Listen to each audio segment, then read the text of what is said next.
Hey folks, to be honest, I can't. I can't miss a review.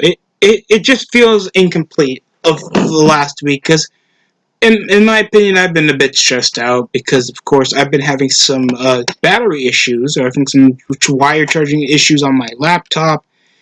I know none of y'all want to be involved in whatever kind of struggle I have, but yeah, that's just been bugging me out. I've been trying a while to get it fixed or something. But laptop's still functioning, so yeah, I'm gonna try to give you a bit of a late present. It's a SmackDown review of July 31st episode, and of course, it had the best segment with Alexa Bliss being taken and Braun Strowman I mean, of course, Alexa Bliss being corrupted. I think she was supposedly supposed to be the sister Abigail in that dumb storyline where Randy Orton, and it ended up as dumb as it could be. I don't concern myself with that. I already lost interest in the aspect of any source of interest involving the Fiend in general over any consistent storylining because Night took now to make Biggie Langston singles competitor over all the potential storyline things they could have done with Biggie and Kofi for the WWE title. And I hear about this. Uh, Before we start the review, we of course have this involving WWE fans start a petition calling for justice for Alexa Bliss. They don't take this like this is an episodic show. With Alexa Bliss ended SmackDown by getting taken out by the Fiend. This was the big deal for the pro wrestling community for some fans that had enough, and some even went as far to start a petition. I'm not clicking to the link of the petition. Fans have started to Chang online petition called "Justice for Alexa Bliss." It seems serious. And petition has started to make rounds of. Oh my god, I don't care. I just what's wrong with you people? 31st edition of SmackDown. Our hero Alexa Bliss was assaulted by a thug named Bray Wyatt. The reason this is to see the criminal brought to justice. Please sign this to see our queen brought and get justice she deserves. First of all, yo, I'm gonna highlight this. Our queen. You know you sipping hard. You know you have those female wrestling fan links on Twitter so hard. You make it 5 out of 10s like Bailey seem like she's an untouchable model or something like that. Yo, who puts please sign this to see our queen brought to get the justice she deserves. Alexa Bliss will be back, but it's unclear what form she will be in. Bray could always be using her as bait to lure the monster among men out of the swamp for the WWE Universal title shot at SummerSlam. This is so absolutely cringe that it's nearly neurotically retarded. I'm sorry. Pardon me for using that language. Are you guys idiots? It can't be this difficult. Like, where was the petition when Daniel Bryan was taken by Bray Wyatt and literally ripped his hair out of his scalp? And then we had women like Mandy Rhodes that hasn't been in a feud with Sonya Deville for like nearly 2 months. And ended up getting brutally assaulted with her nose all bloodied and stuff, with her hair shortened, with scissors absolutely getting embarrassed. Or, I don't know, Otis completely out of TV for like several weeks, even though he's money in the bank. But that's besides the point. Our queen, Alexa Bliss, doesn't even look that good without makeup. absolutely was taken by the Fiend Bray Wyatt. Folks, never go to ringside news unless it's important. It's like the biggest thing to come out of the news recently was Shane McMahon is supposedly supposed to come out on Raw tonight. That's about it. That's particularly it. That's the only major news that would concern me. And of course, we have the rest of the show that I thought was mediocre as it gotten. A basic match was Drew Gulak getting jobbed out to Corbin. Of course, we had Styles face off against Grand Metalik after a fatal 4-way match to see who would be the number one contender. Hopefully, I think that did not main event the previous week before. And the match was fine as it got. Elbow drops. I think there was a botch over the secondary missile dropkick, but I think that got countered off a hit to the legs. That was good. That was good scouting, I would like to say, but that was how Michael Cole says it, because obviously he knows how an experienced wrestler knows a predictable move is about to come for the second time.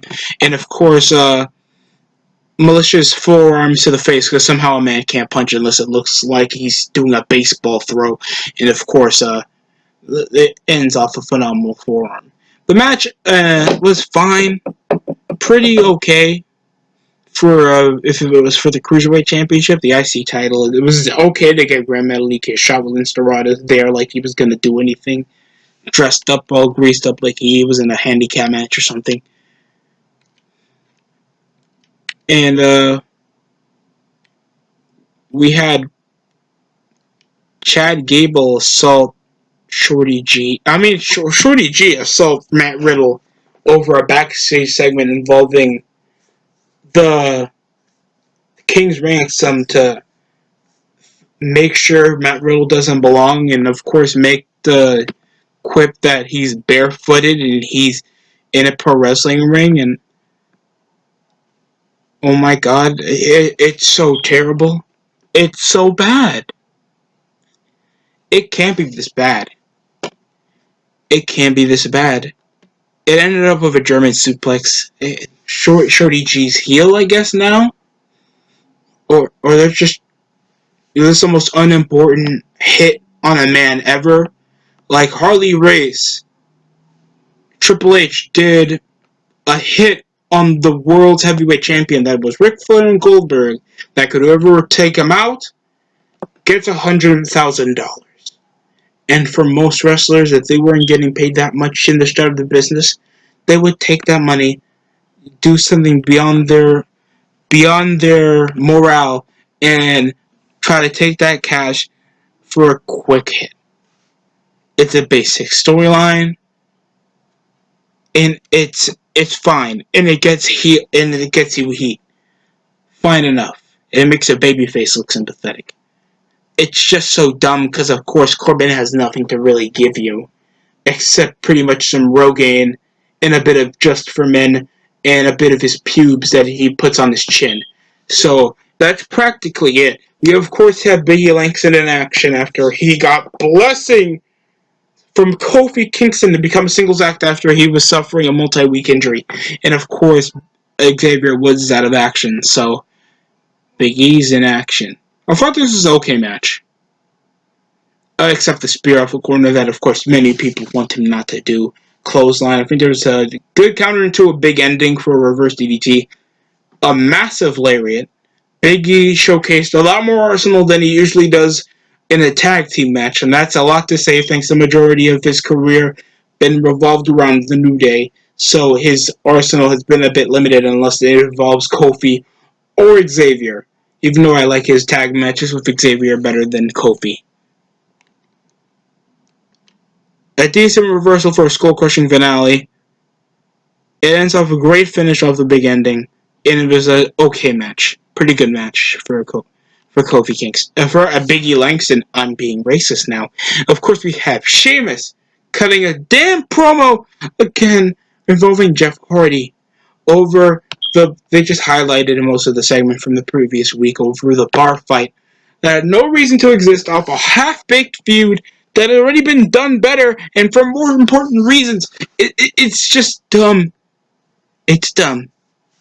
It's a waste of energy. It's a waste of energy for a feud. And Hardy saying he is no longer his problem, and nature would eventually take its course. And now it's time to focus on the. He can focus on the SmackDown locker room as a whole. But I don't care. And the hashtag Naomi deserves better crap would be over, of course, non-racial win against Lacey Evans. Even though she would try the same strategy again, half-assingly trying to handicap her by locking her hair on the ropes. She even tried to lock it on the steel steps, but it was done so poorly, so Naomi can obviously not know that her fake hair is going to be struck out, so she can hit enziguris. It ended off the rear view vertical suplex. Big miss off the women's right. No one cares. The match was borderline out of nowhere for half-assed 50-50 booking. For already people forgetting until the hashtag crap came out that, of course, Naomi was a SmackDown Women's Champion. And until then, she didn't do anything because she had to vacate the belt because of injury.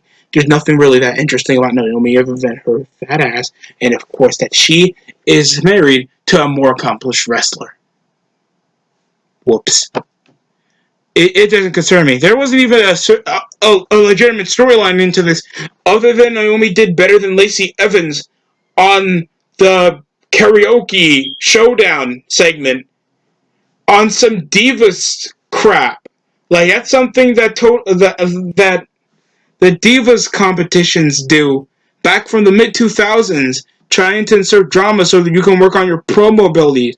These are two established, seasoned veterans in the ring, and you're telling me you can't do a legitimate thing like both women cost each other women's title matches, or something disrespecting your career, or something more personal to establish Lacey Evans as being a more minute heel, thanks to her crappy feud with Bayley over her being a strong mom and a former Marine. And we can't even make that up thanks to the crap she pulled when she was a heel. And it was so awkward to at least bring some challenge over for Bayley for her title reign that still no one cares about. Like, she's a record-breaking holder right now. And you beat Nikki Cross 17 times. Like, really? Sonya Deville came and brutally assaulted Mandy Rose over trying to associate a date and stuff with Otis after something. He wasn't even having a match or anything.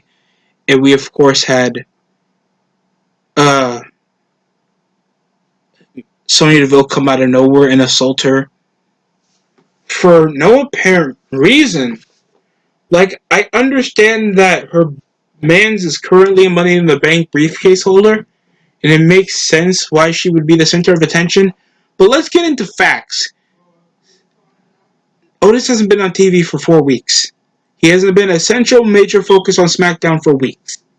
Mandy Rose was also revolving around Otis because they had the build-up over the relationship. And it would make sense if it was still a constant form of TV, but most of what we had was Miz and Morrison and, of course, Braun Strowman in the feed. None of this revolved around him still targeting for the title or Mandy getting more of a peek into the title shot because of the publicity she'd been getting with Otis. So, the backstage segment, completely unnecessary. Other than the fact they were to redo this feud. And it just makes Sonya feel like a whiny bitch. Even though I know that's what that's what she's supposed to be, a bitter former friend that's jealous of Mandy being more attractive and popular. Mandy hasn't really achieved that much to even seclude that type of disrespect. That made no sense, and now the feud's completely out the window because Dolph Ziggler's now on Raw, and he got jobbed out by McIntyre twice. So it's completely irrelevant. Then, like some teenagers, Mason Morrison just quips around over Mandy Rose getting her hair cut short. Yay. They're heels. They're comedic. They're funny. Their humor hasn't worked since 2009, and it's just bad. Another female main event. Another female main event. Yay! Like record-breaking ratings going low in Raw history. Of course, we need another freaking female main event. Well, of course, I know it's different because McIntyre and Ziggler main evented last Raw for the WWE Championship rematch, but still pulling up terrible numbers. And this was literally their best match out of like 5 matches for the SmackDown Women's title matches, and of course, it ended up with Nikki Cross losing again. Off a big counter, staying too low so she can do some kind of skull crushing maneuver. I think that's supposed to be a face buster. And of course, running knee. There was a running neck breaker that looked pretty. A spinning neck breaker from the outside that looked pretty good. A decent gelling, and I hate Nikki Cross's wrestling, but at least it worked a bit better than the last previous matches. I'll say that. And with a decent finish that didn't end up some BS. That's not how Asuka lost the Raw Women's title. That was the dumbest thing ever. If I were you, I would just unify the belts, get it over with. The SmackDown, the women's division is already irrelevant as it could be. I don't mind the women's tag titles, but every tag title for the females is already getting too abundant. Impact is doing it, but at least Impact has always revolved around the knockouts, and the the and AEW is at least trying to bring some relevance to the women's division that's already lacking. Like, the only notable face that they have is Brandy that barely wrestles, and Awesome Kong that's never on TV. And just it's Bayley and Sasha with the semblance of zero relevance of Asuka and getting completely pin slapped, and she didn't even do anything to lose the titles. It's dumb. It ended up with a bit of aggression forged by Nikki Cross after losing yet again by Bayley. So, of course, Alexa trying to cheer her up would not work. Pushing her off, and Nikki Cross immediately leaves. So it looks like there seems to be a falling out with Alexa and Nikki Cross until the Queen. Oh my God, yes, sister. See those clips of you hugging Braun Strowman makes me hard. I need to make a Twitter fan account of this. It's just one chick that looks like a complete 3 without her makeup. Just please look like Harley Quinn again. Just absolutely gets sexually assaulted by. I'm sorry for saying that. I don't mean to say that, but that's how it looked like. Yes, the Fiend did abduct Alexa Bliss. Cutting off the show, fading off to black after Alexa was completely stuck in the ring, stunned like a deer in the headlights, even though she has been on the roster long enough to see the Fiend stick off everything shutting off, the lights off, and her in the center of the ring. Even Jerry the King Lawler known this and was like, I'm out of here, one time on an episode of Raw. Like, I am not falling for this. I am running out of there. So, and he still got caught by the Fiend, but at least he knew what he was doing. The Fiend been on SmackDown for the last several months, and you're telling me Alexa's now thinking, oh, I need to run. Other than the relevance of the segment and the swamp fight that no one cares about, it's that. That's about it. It's already showing off the Firefly Funhouse and the relevance of the Braun Strowman and the Fiend rivalry of some sorts. That's going to be probably another cinematic shitfest and whatever desperate ploy WWE thinks is going to get a mass crowd in the middle, still in the pandemic, to show for SummerSlam. it's just sad and it's pathetic in a standpoint that people still think this is like the most interesting episode of SmackDown. In my opinion, I thought this was a mediocre episode with at least two decent matches, and into like at least building up to no decent storylines, and showing Nakamura and Cesaro just disdaining black people in their promo, and it just feels bad. I'll give this a 4 out of 10. In the essence of not showing any like complete faith in doing corny feuds like Corbin and Riddle, Styles and a midget, Braun Strowman still having this terrible feud. Like if I were you, I would just unify the women's and the tag titles. I mean the women's and the world titles and call it a day. I don't mind the two separate tag titles at this point. Like very little prestige. There's no competency in any storylines to keep me completely invested in this episode of SmackDown. The only thing I'm excited to see is at least some semblance of an identity for Biggie Langston thinks out of the New Day, even though uh, Xavier Woods is the better talker. Biggie's just a better entertainer. He's more charismatic. He has funner and more exciting, more funner and more cooler moveset than Xavier Woods and Kofi. And he's just more likable to the fans because of his really animated personality. So, seeing how he was former IC champion, and I was a bigger fan of Biggie Langston when he came out back in 2K14, I want him to succeed. So that's some optimism coming out of SmackDown.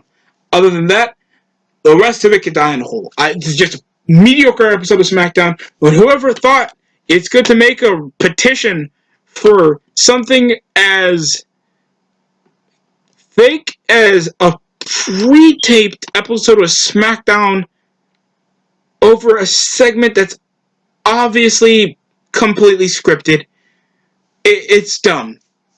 It was dumb. Just the Fiend been mouth raping people since he debuted. I don't get this. I don't get the mentality of people like this. It just shows a really awkward NXT neckbeard, fat, weird simp culture of pro wrestling that I wish I could just completely ignore. That's why I'm not like the elitists. I don't like covering garbage like this. It's just completely a waste of energy.